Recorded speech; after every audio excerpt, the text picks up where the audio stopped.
Bonjour à tous, aujourd'hui nous allons découvrir une notion très mal comprise, la chasteté. Généralement vue comme un chemin réservé aux plus purs, souvent confondue avec l'abstinence sexuelle, elle est en tout cas toujours considérée seulement du point de vue physique. Elle va pourtant bien plus loin que tout cela. Pour tordre le cou à tous ces clichés, nous allons aujourd'hui rencontrer Monseigneur Erik Varden. Cet évêque norvégien a écrit un livre très complet sur le sujet. Nous allons le retrouver tout de suite, mais avant cela, je compte sur vous. N'oubliez pas de vous abonner.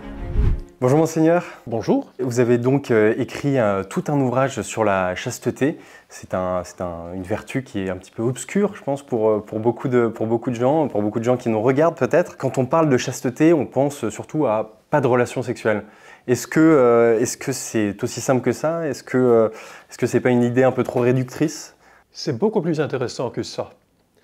Et si j'ai écrit ce livre, c'était avant tout pour clarifier la notion pour moi-même, parce que j'avais une compréhension de la chasteté qui était très négative. Je la comprenais comme une mortification, une mise à mort de quelque chose comme un ne pas faire, ne pas dire, ne pas agir. Comme jeune homme, pensant à la vie monastique, j'essayais de pratiquer la chasteté, mais donc comme une lutte, comme une mortification. Et ce qui a provoqué en moi un questionnement, c'est l'enseignement de saint Benoît dans sa règle, que j'ai découvert en rentrant au monastère, où il dit de manière très lapidaire sur la chasteté, il résume son enseignement en deux mots, en disant simplement « castitatem amare », qu'ils aiment la chasteté. Et cela m'a rendu très perplexe, puisque j'ai pu cerner dans la chasteté quelque chose d'admirable, d'héroïque, mais qu'est-ce qu'il y avait là-dedans qui pourrait être aimable? Et voilà donc le début de mon questionnement. Et être chaste, qu'est-ce que ça change dans une vie, réussir à atteindre cette chasteté? Selon les critères que j'expose, l'inverse de la chasteté est une manière de se positionner devant le monde et devant l'humanité, une manière qui est possessive, qui voit tout à la lumière de mon désir, de mon appétit, de mes besoins. C'est une vision du monde assez monotone, où je suppose comme hypothèse qu'il y a un seul sujet significatif qui est moi, et tout doit s'ordonner à moi. Tandis qu'une manière chaste de vivre et de voir est une manière de se détacher de ce besoin ressenti de maîtriser, de posséder, et c'est-à-dire reconnaître pleinement et librement l'altérité de l'autre. C'est-à-dire, vous et moi, ici en conversation, c'est-à-dire s'efforcer à vraiment écouter ce que vous dites, à découvrir la personne que vous êtes, sans tout le temps penser « qu'est-ce qu'il pense de moi ? Quel est le risque qu'il pressente ?» etc. Voilà une manière chaste de pratiquer la relation. Et il s'agit donc de découvrir une nouvelle manière de voir le monde. Et c'est pour cela que j'insiste beaucoup sur ce lien entre la pédagogie de la chasteté et un entraînement de la vue, de la vision. Et où je propose que le but du processus chaste ou castifiant est la contemplation. En couple, par exemple, comment vivre chastement? Est-ce que les couples sont appelés à cette chasteté? Absolument. Là aussi, il y a cette réciprocité où on doit toujours se garder d'instrumentaliser l'autre, de concevoir l'autre comme un moyen d'obtenir le but de mon désir, de mon plaisir, de vivre l'amour dans la relation et dans la mutualité et dans le don de soi. Pour le dire un peu plus poétiquement, on pourrait dire que le mouvement chaste est un mouvement extatique, ce qui ne comporte pas que je dois flotter sur des nuages, mais qui me permet de sortir de moi-même pour m'ouvrir vers l'autre. Les saints Louis et Zélie Martin voulaient vivre leur mariage sans rapport sexuel. Un prêtre à qui ils en avaient parlé les en avait dissuadés très vivement. Pourquoi ce n'était pas une bonne manière de vivre leur couple de manière chaste?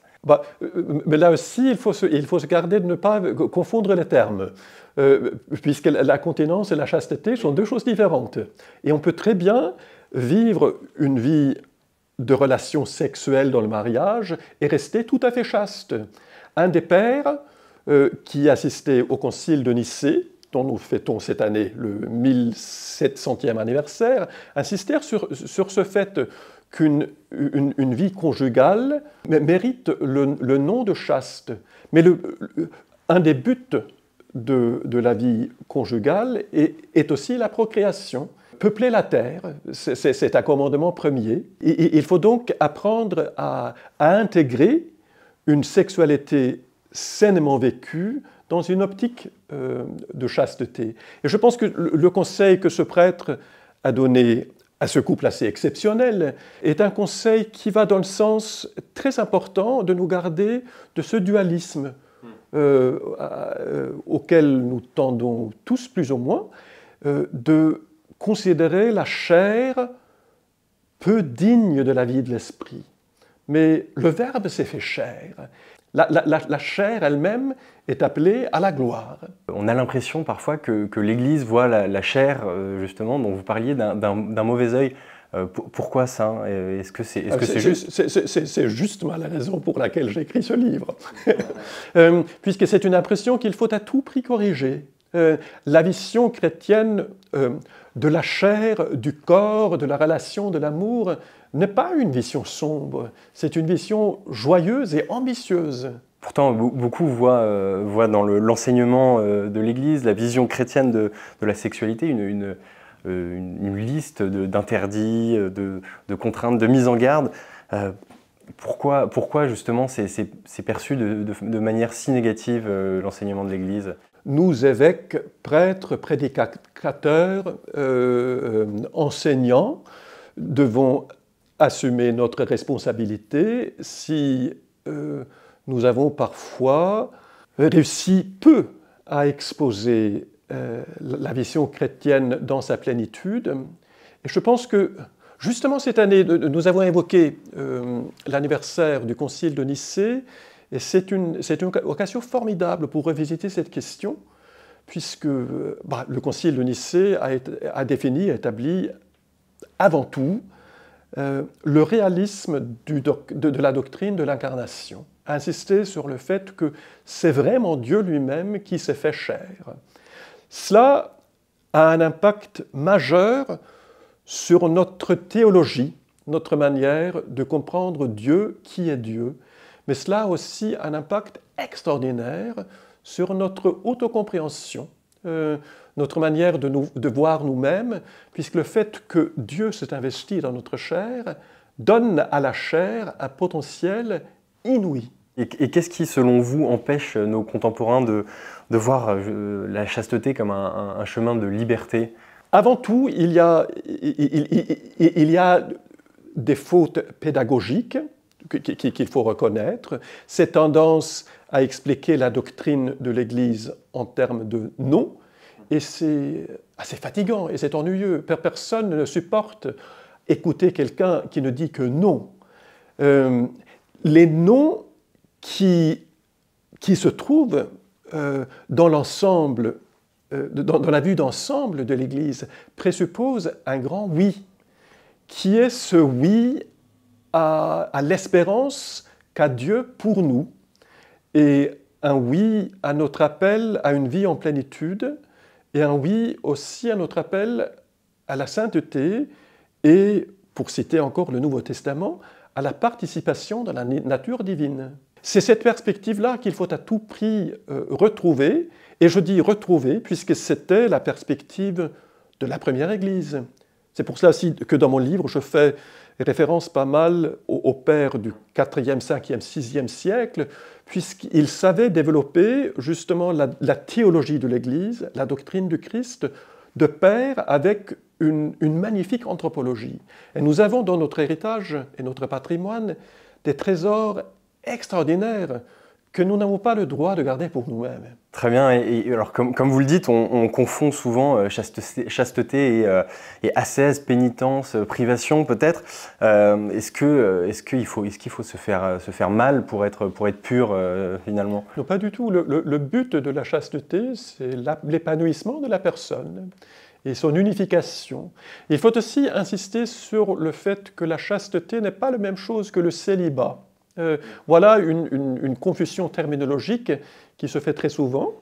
Donc le célibat, c'est un état célibataire entrepris pour le royaume de Dieu, un état consacré qui correspond à une vocation plutôt rare, tandis que l'appel à la chasteté est un appel universel. Et c'est un appel à devenir pleinement humain.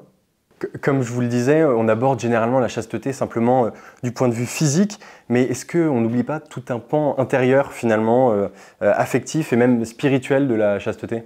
Absolument, la chasteté, comme je la comprends et comme j'essaye de l'expliquer dans ce petit livre, qui est un essai, est une manière de se positionner devant le monde, une manière de gérer ses relations, et c'est une manière d'être humain. La chasteté, étymologiquement parlant, est liée à l'unification de la personne. Qui entre nous n'a pas le désir, n'a pas la soif de devenir des hommes, des femmes entiers, d'harmoniser tous les éléments qui composent notre personnalité, notre histoire, notre personne, vers un but heureux et désirable. Voilà le but et la pédagogie de la chasteté. Très bien, parce que c'est intéressant, parce que vous dites qu'il faut être donc entier. Dans le sous-titre de votre livre, c'est la chasteté, une réconciliation des sens. Cela signifierait qu'on ne serait pas entier, que nos sens seraient presque en conflit parfois. Qu'est-ce que vous entendez par là? Je pense que ça correspond à une expérience assez commune. C'est comme Saint Paul l'explique dans sa lettre aux Romains, quand il dit « Ce que je veux, je ne le fais pas, ce que je ne veux pas, je le fais ». Moi, au moins, je peux très bien me reconnaître dans cet exemple apostolique. Et la maturation humaine et chrétienne est donc une affaire d'unir nos élans, nos énergies, selon un choix intelligent qui correspond à un but heureux, chrétiennement parlant, un but de béatitude. Quand certains essayent de vivre chastement, il peut vite y avoir une forme importante de frustration, de tension, d'amertume qui s'installe. Comment réussir à contourner tout ça et rester en paix dans ce combat pour atteindre la chasteté? C'est une excellente question et un point important. Et il faut toujours être très attentif à toute trace d'amertume, puisque l'amertume, c'est vraiment l'opposé de la grâce.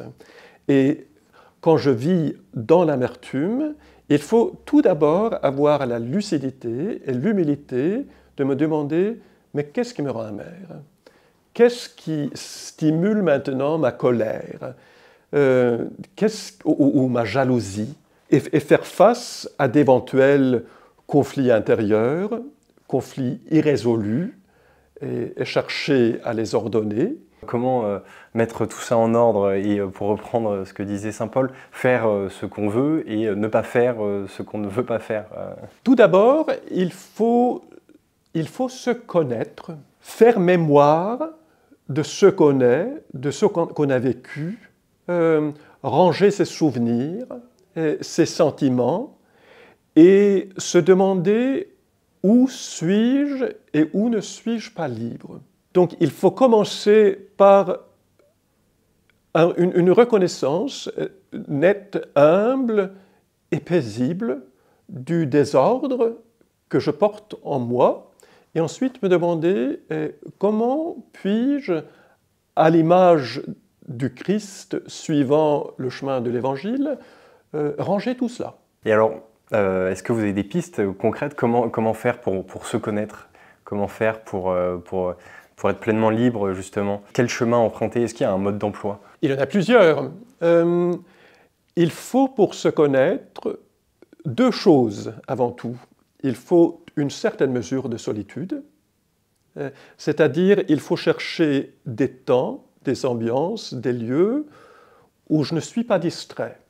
Et cela de nos jours, où nous portons tous des trucs dans nos poches qui nous appellent à tout moment et qui nous font croire qu'il y a toujours quelque chose d'intéressant qui nous échappe, est un vrai défi. Il faut régulièrement se retirer un tout petit peu à part pour vivre, comme dit Grégoire le Grand dans sa biographie de Saint Benoît, pour vivre seul avec soi-même.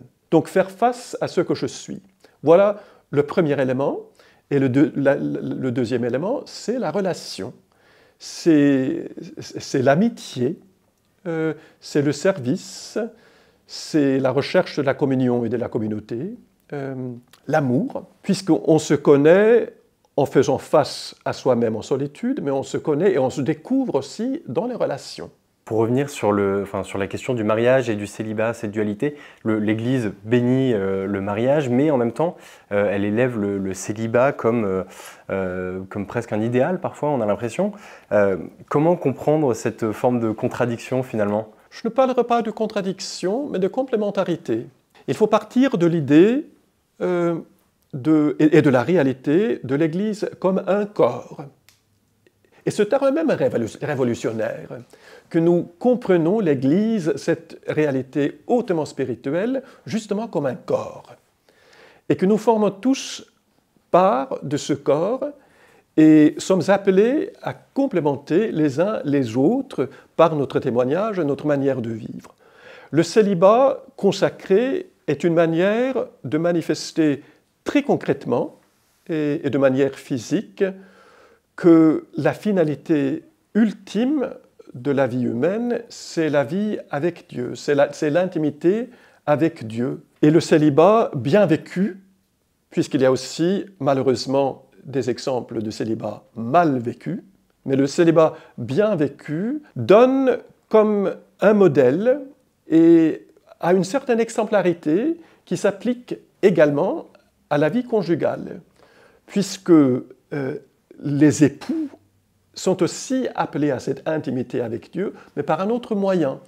Donc le célibat, l'homme ou la femme qui vit le célibat vit dans la vie de couple une manifestation, un exemple de cette relation, la nuptialité, la communion concrète dans l'amour personnel qui fait partie de l'expérience de témoignage ecclésiastique.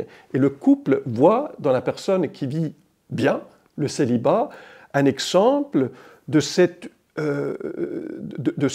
absolu de l'appel de Dieu à son amitié. Vous dites également que pour être bien vécu, le célibat doit être fécond. Ça paraît paradoxal parce que c'est souvent un mot, la fécondité, qu'on associe au couple, au mariage. Comment on peut être fécond en étant célibataire? Qu'est-ce que ça veut dire être fécond? C'est donner du fruit. Absolument. Et cela n'est pas un monopole qu'a le couple marié. Donc, mener une vie féconde, c'est-à-dire vivre de telle manière que ma vie devienne une source de vie, d'instruction et de libération pour les autres. Et ça fait partie. Le célibat consacré, le célibat pour Dieu, est choisi justement pour cela, pour porter du fruit au maximum à un nombre très grand de personnes, et justement pour être un moyen par lequel Dieu peut répandre ses dons. Et donc toute personne consacrée est appelée à cette fécondité. Et ce n'est pas pour rien que aussi dans notre terminologie, nous appelons un prêtre père. C'est un vocabulaire qu'il ne faut pas écarter trop facilement, puisqu'il rappelle à nous, consacrés, justement, cette vocation à être source de vie et porteur de vie pour les autres en Christ, puisque c'est lui le seul source de vie, mais nous sommes appelés, dans la communion du corps, à canaliser cette vie et la répandre. Alors, les célibataires sont appelés pour le coup à la continence. Certains disent, reprochent à l'Église, font des reproches à l'Église en disant voilà, Dieu a créé le plaisir, le désir, les organes sexuels. Pourquoi se priver finalement? Ce serait presque aller contre la création. Je reprends leur argumentaire. Qu'est-ce que vous répondriez à ça? Encore une fois, je me référerai à cette réalité sacramentelle de l'Église comme corps. La vocation au célibat, je l'ai dit au début, est une vocation plutôt rare et qui n'a jamais été présentée par l'Église comme une vocation universelle. Des tentatives dans ce sens, souvent d'empreintes dualistes, ont toujours été condamnées. Et l'Église a toujours insisté sur la bonté du mariage. Le célibat est une manière précise de consacrer le désir. Il me semble, est un exemple vraiment très précieux aujourd'hui où nous sommes hantés par un désir souvent superficiel, exigeant une satisfaction immédiate, individuelle, très subjective.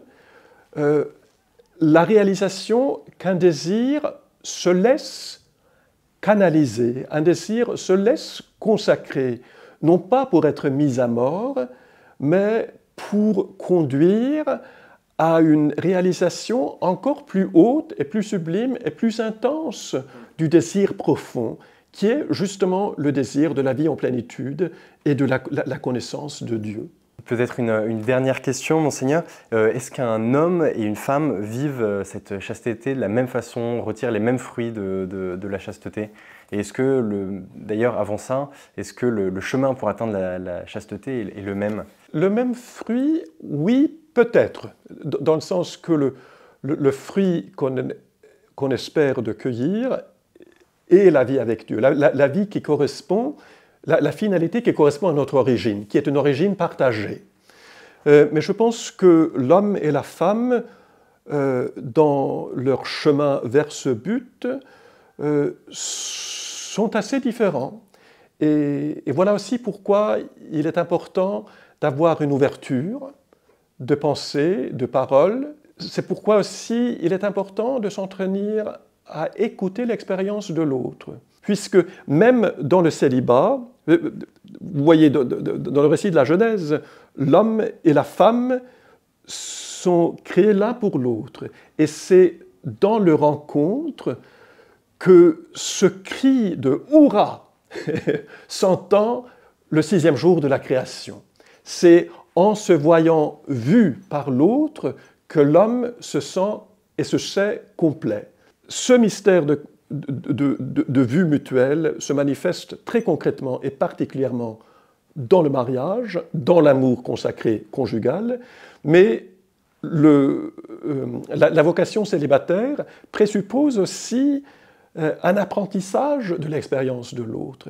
Et voilà pourquoi c'est tellement précieux que nous avons dans le patrimoine de l'Église des témoignages d'hommes et de femmes qui ont poursuivi ce chemin, qui ont mené cette bataille parfois et qui sont parvenus au but pour pouvoir là s'enrichir mon propre expérience et ne pas absolutiser mon propre vécu pour l'imposer à tous les autres. Merci beaucoup, Monseigneur, d'avoir répondu à toutes nos questions. Merci à vous. Et merci à vous d'avoir regardé cette vidéo jusqu'au bout. N'hésitez pas à nous dire en commentaire si cette vidéo vous a plu.